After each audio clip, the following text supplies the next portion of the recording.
గ్రహించాలంటే దేవుడు త్వరగా ఈ భూమి మీదకి వస్తున్నాడు. అయితే ఆయన త్వరగా వచ్చుతున్నాడు మంచిది. అయితే ఆయన త్వరగా రావాలంటే ఈ భూమి మీదంట ఒక మనిషి సిద్ధపడాలంట. ఆ మనిషి ఎవరంటే నీవే. ఎవరు? నీవే. ఒకసారి అంటారా? నేనే. నేనే. నేను సిద్ధపడితే నా వరుడు వస్తాడు.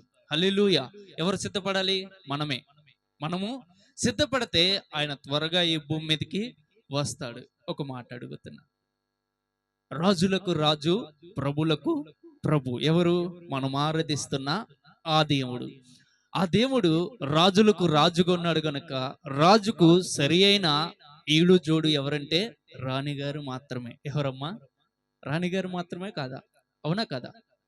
కానీ నేటి తరంలో, లేదంటే విశ్వాసులని చెప్పుతున్న, క్రీస్తుని వెంబడిస్తున్న, నూతన సృష్టిగా పిలువబడుతున్న ఈ యొక్క సార్వత్రిక సంఘము, లేదంటే నీవే, లేదంటే నేనే, ఇప్పటికి కూడా చచ్చని స్థితిలోనే ఉండి, అనగా ఏ స్థితిలో ఉన్నాం మనము? చచ్చని స్థితిలో ఉండి, ఎక్కడ ఎవరేమిస్తారో ఉచితముగా ఏం పొందుకుందామా అని ఈ బ్రతుకులో బ్రతుకుతున్న మనమే ఎలా ఉన్నాము? ఆ అడుక్కునే స్థితిలోనే ఇంకను కూడా ఉన్నాము. ఈ స్థితి రాణికి తగినదా? కానే కాదు. అవునంటారు, కాదంటారా? రాణి ఎలా ఉంటది? పరిపాలన చేసే విధముగా ఉంటది. రాణి యొక్క స్థితి ఎలా ఉంటది? ఎవరైనా లేని వారు వస్తే వారికి ఇచ్చే స్థితిలోనే ఉంటది. అవునా కాదా? అయితే అందరికి కూడా ఈ భూమి మీద సార్వత్రిక సంఘానికి, లేదంటే సమస్తమైన మానవాళికి సువార్త అనేది అందింపబడుతుంది, మంచిది.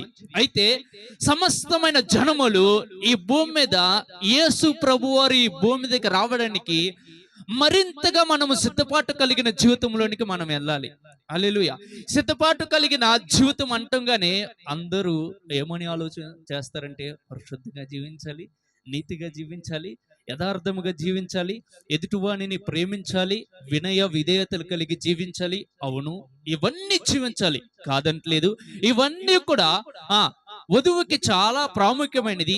అయితే వధువులో నుంచి కొన్ని అంట ఈ భూమి మీద సర్వజనులందరూ కూడా చూచుటకు మనలో నుంచి కొన్ని రావాలంట. హల్లెలూయా, హల్లెలూయా.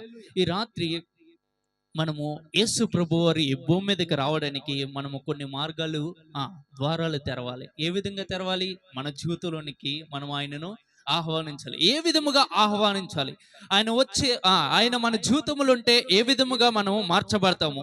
క్రీస్తునందు ఉన్నవాడు నూతన సృష్టి అని పిలువబడుతున్న వ్యక్తి ఏ విధముగా అసలు మార్చబడాలనేది ఈ రాత్రి కొన్ని విషయాలు తెలుసుకుందాం. హల్లెలూయా. నేను లేట్ చేయకుండా త్వరగా ముందుకు వెళ్ళిపోతే, హెబ్రీయులకు రాసిన పత్రిక 6వ అధ్యాయము 1వ వచనం. హెబ్రీయులకు రాసిన పత్రిక 6వ అధ్యాయము 1వ వచనం. కాబట్టి నిర్జీవ క్రియలను విడిచి మారు మనసు పొందుటయు, దేవుని యందు విశ్వాసమును, బాప్తిస్మలను గూర్చిన బోధయు, హస్త నిక్షేపణయు, మృతుల పునరుద్ధానమును, నిత్యమైన తీర్పును అను పునాది. ఏంటంట అది? ఏంటిదంట అది? పునాది అంట. ఏంటిది? మారు మనసు పొందడం, బాప్తిసం తీసుకోవడము, మృతుల పునరుద్ధానముల గురించి తెలుసుకోవడము, హస్త నిక్షేపణ చేత బాప్తిసములు వెళ్ళి అందరూ కూడా పొందుకోవడము, ఇవన్నీ అంట ఏంటంట? క్రైస్తవునికి పునాది వంటిది. ఏమంట? కొంచెం మాట్లాడతారా? చాలా సీరియస్గా చూస్తున్నారు అందరూ కూడా. హల్లెలూయా, హల్లెలూయా. చాలా అంటే చాలా అర్థమయ్యేటట్టు నేను ప్రయత్నం చేస్తాను చెప్పడానికి. మీరందరూ కూడా అదే విధముగా అర్థం చేసుకోవడానికి ప్రయత్నం చేయమని ప్రభు నామములో తెలియపరుస్తున్నా. ఇక్కడ ఏమంటున్నాడంట? మారు మనసు అనుభవము, బాప్తిస్మము, ఇవన్నీ ఏంటంట? పునాది. ఏంటిదమ్మా?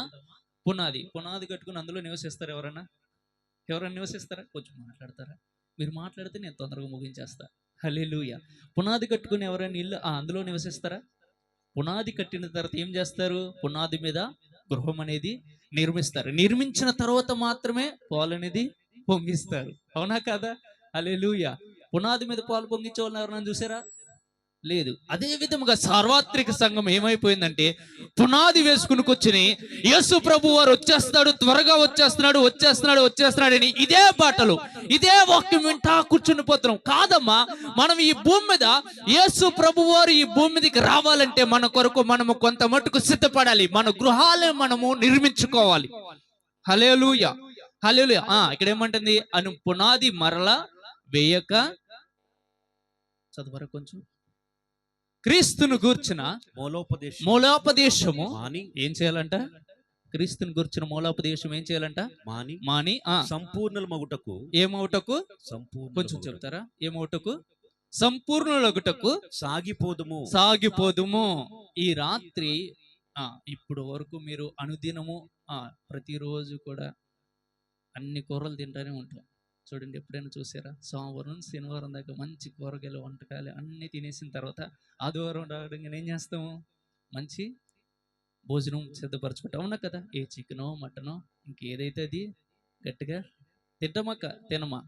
అదే విధముగా ఈ రాత్రి ఇప్పుడు వరకు మీరు ఏ విధమైన వర్తమానములు విన్నారో నాకు తెలీదు, కానీ మునుపెన్నడూ కూడా భుజించినటువంటి ఒక మంచి భోజనము మీ జీవితంలో ఇప్పుడు వరకు ఏదైతే ఆశ కలిగి, అయ్యో ఈ పొట్టక ఆహారం దొరికితే బాగుండు అని అనుకుంటున్నారో అంత మంచి ఆహారము చేత ఈ రాత్రి మీరందరూ కూడా నింపబడబోతున్నారు. హల్లెలూయా, హల్లెలూయా. ఇక్కడ ఏమంటున్నాడంట? క్రీస్తుని గూర్చిన మూలోపదేశం మాని మీరందరూ కూడా సంపూర్ణులగుటకు సాగిపోదుము. ఏమవడానికంట? మనం దేనికోసం ప్రయాసపడాలి? సంపూర్ణమగుటకు. దేనికోసము? కానీ మనకున్న బాధలు, ఇబ్బందులు, కష్టాలు ఇవన్నీ చూసి అసలు నా భర్త మారితే చాలయ్యా, నా పిల్లలు మారితే చాలయ్యా, వాళ్ళు మారితే చాలయ్యా, వీళ్ళు మారితే చాలయ్యా, ఇదే స్థితిలో ఉన్నావు. కానీ ఒక మాట చెప్పనా? ఒక మంచి మాట చెప్తున్నా, గుర్తుంచుకోండి. నీవు క్రీస్తులో దాచబడిన నూతన సృష్టి వలన ఉన్న సంపూర్ణతలోనికి నీవు గనుక వెళ్ళావనుకోండి, ఆ సంపూర్ణతను బట్టి నీ కుటుంబీకులందరూ కూడా నిన్ను వెంబడించేస్తారు.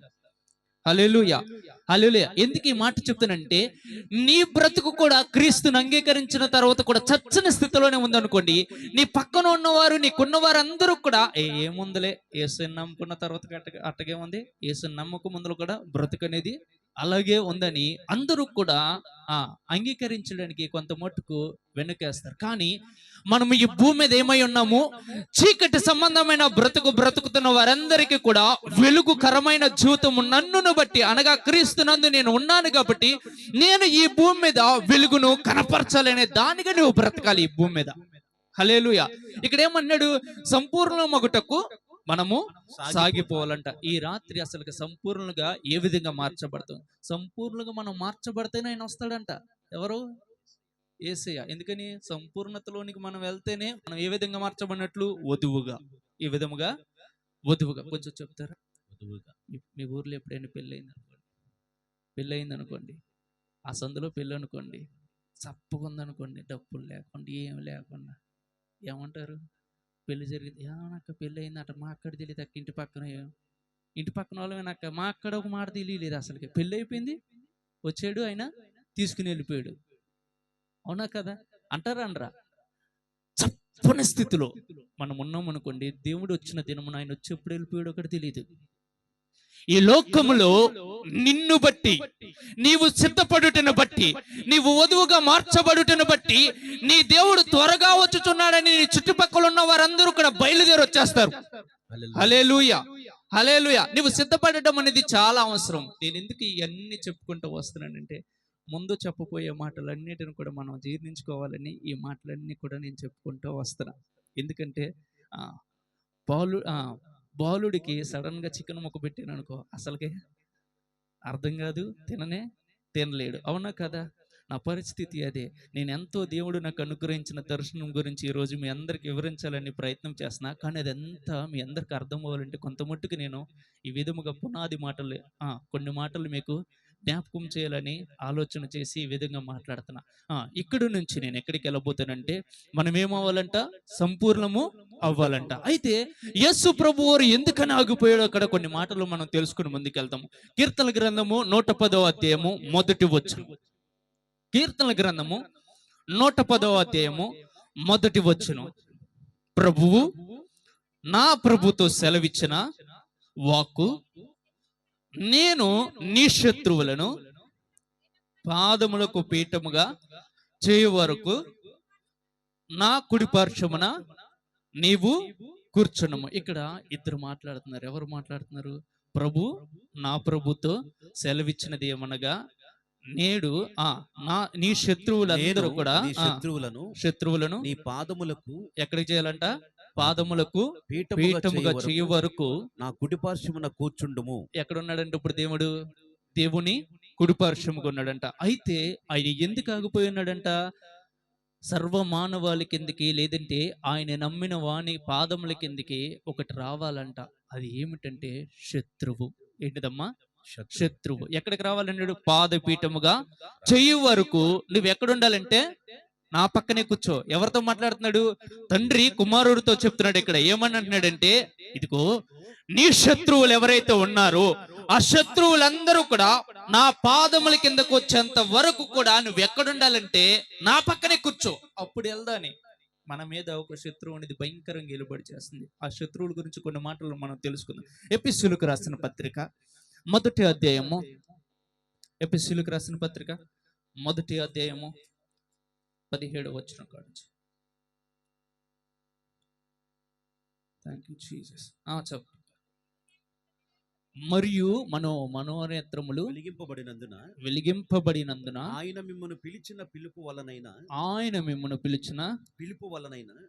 నిరీక్షణ ఎట్టిదో పరిశుద్ధులలో స్వాస్యం యొక్క మహిమైశ్వర్యం ఎట్టిదో ఆయన క్రీస్తునందు వినియోగపరిచిన బలాతిశయమును బట్టి విశ్వసించు మనయందు ఆయన చూపుచున్న తన శక్తి యొక్క అపరిమితమైన మహాత్యం ఎట్టిదో మీరు తెలుసుకొనవలెనని మన ప్రభు అయిన యేసు క్రీస్తు యొక్క దేవుడైన మహిమా స్వరూపియగు తండ్రి తన్ను తెలుసుకున్నట్టు మీకు జ్ఞానమును ప్రత్యక్షతను గల మనస్సు అనుగ్రహించినట్లు నేను నా ప్రార్థన యందు మిమ్మల్ని గూర్చి విజ్ఞాపన చేయుచున్నాను. చాలు. ఇదొక్కసారి చూడండి.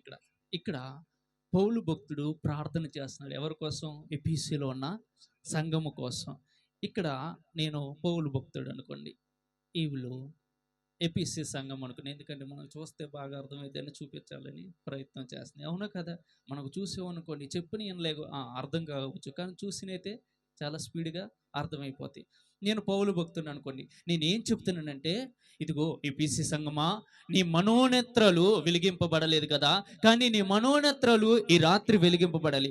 ఏ విధంగా వెలిగింపబడాలంటే, క్రీస్తు యేసునందు ఆయన ఏ బలాతిశయము చేత ఆయనను మృతులో నుంచి లేపి ఉన్నాడో ఆ బలాతిశయమును మన ద్వారా కూడా, లేదంటే మన యందు కూడా ఆయన వినియోగపరచాలనుకుంటున్నాడు. ఆ విషయమును చాలా జాగ్రత్తగా అర్థం చేసుకోవాలి. అందుకోసము నీకు మంచి మనస్సాక్షి మనసు అనుగ్రహించాలని నేను ప్రార్థన చేస్తున్నానని ఎవరితో చెప్తున్నాడు? ఎఫెసీ సంఘముతో, అనగా ఇప్పుడు మనతో చెప్తున్నాడు. ఏమని చెప్తున్నాడు? అమ్మా, క్రీస్తు యేసునందు ఆయన వినియోగపరిచిన బలాతిశయము ఎలాంటిదో తెలుసా? మృతులో నుండి యేసు ప్రభు వారిని ఏ విధంగా అయితే నేను లేపి ఉన్నానో ఆ బలాతిశయము కూడా అంత గొప్ప బలాతిశయము ఎంత గొప్పదై ఉన్నదో అంత బలాతిశయము ఇప్పుడు నీ యందు కూడా నేను కనపరచాలని ఆలోచన చేస్తున్నానని అక్కడ పౌలు భక్తుడు ఎఫెసీ భక్తులకి రాస్తున్నాడు. ఈ రాత్రి మన మీద కూడా, మన జీవితంలో కూడా ఏమని మాట్లాడుతున్నాడంటే, క్రీస్తు యేసునందు ఏ బలాతిశయము ఉపయోగింపబడిందో అదే బలాతిశయం అంట మన యందు కూడా ఉపయోగపరచబడ్డానికి, పనిచేయడానికి సిద్ధముగా ఉన్నదంట. హల్లెలూయా. ఎందుకనంట ఆయన ఏమన్నాడు? నా ప్రభుతో సెలవిచ్చిన మాట ఏమనగా, నేను నీ శత్రువులు నీ పాదపీఠము చేయి వరకు నీవు నా కుడి పార్శ్వమున కూర్చుండము అన్నాడా? అనలేదా? అమ్మ, నేను వాక్యంలోనే మాట్లాడుతున్నా, నేను వాక్యంలో నుంచి బయటికి వెళ్ళను, వాక్యంలో నుంచే మాట్లాడుతాను. చాలా చాలా జాగ్రత్తగా అర్థం చేసుకోండి. ఇక్కడ దేవుడు యేసు ప్రభు వారినంట పరలోక రాజ్యములని ఎందుకని అక్కడ ఆపేసి మనమందరూ కూడా ఈ కష్టాలు పడి ఇబ్బందులు పడి, అయ్యా ఎప్పుడు వస్తావయ్యా, రాయ్యా, నేను తట్టుకోలేకపోతున్నానయ్యా, ఈ శ్రమలను తట్టుకోలేకపోతున్నానయ్యా, ఈ ఇబ్బందులను తట్టుకోలేకపోతున్నానయ్యా అని నేను ఏడ్చినప్పటికీ కూడా ఎందుకని ప్రభువారు, యేసు ప్రభువారిని తండ్రి కుమారుని అక్కడ ఎందుకని